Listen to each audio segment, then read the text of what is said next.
Can an idle RPG actually make fleet building feel strategic instead of just throwing random heroes together? Ocean Raiders Idle Adventure certainly tries, mixing FK progression with tactical formations, ship upgrades, and base management.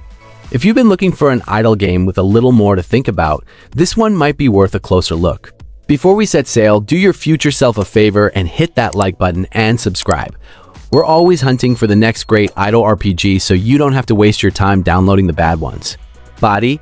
The heart of Ocean Raiders is building a crew capable of taking on tougher and tougher battles. You'll recruit from over 70 heroes spread across 10 races and 10 different classes, so there's plenty of room to experiment with team combinations.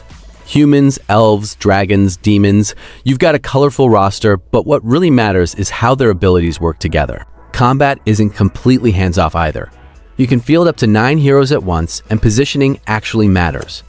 Frontliners need to soak up damage while your ranged attackers and support heroes stay protected in the back. Rearranging your formation for different enemies can make the difference between an easy win and getting completely wiped.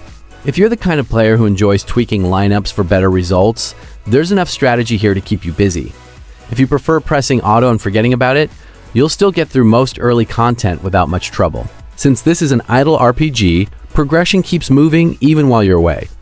Come back after a few hours and you'll collect resources, open reward chests, and use everything you've earned to strengthen your heroes. It's a familiar system, but it's satisfying when you log in to see a pile of upgrades waiting. Your ship is another major progression path. Instead of only improving characters, you'll also invest in your warship through the dockyard. Unlocking decorations, collectibles, and upgrades gives your vessel both visual flair and extra power, making your flagship feel like something you're steadily building over time instead of just another menu. The game also throws in island management. You'll develop your pirate base by upgrading buildings and managing resources, giving you another reason to keep checking in beyond simply collecting idle rewards. It adds a bit more variety compared to idle RPGs that only focus on hero leveling. Now, let's talk about the possible downsides. Like many games in the genre, the core gameplay loop can become repetitive after long sessions.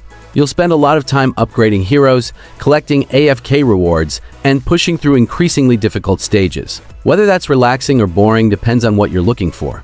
The large hero roster also strongly suggests a gacha-style collection system. That's great for players who enjoy chasing new characters and optimizing team synergies, but it may also mean relying on luck or spending money to complete your ideal lineup. Until the game's long-term balance becomes clearer, it's worth keeping that expectation in mind. One thing I'd love to know from you is this: what's more important in an idle RPG? Collecting powerful heroes or building the perfect strategy? Drop your answer in the comments. I'm curious which side wins. Outro.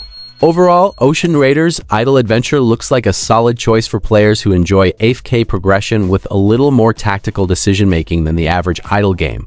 Between hero formations, ship customization, and island development, there are enough progression systems to keep you working towards something. If you enjoy collecting heroes, experimenting with team setups, and checking in throughout the day for steady progress, this is probably right up your alley. But if you're looking for constant hands-on gameplay or dislike repetitive idle grinding and gacha mechanics, you may want to skip this one. What do you think of Ocean Raiders Idle Adventure? Is this going on your download list, or are you sailing past it? Let me know in the comments, and don't forget to like and subscribe for more idle RPG reviews and overviews. Until next time, happy gaming!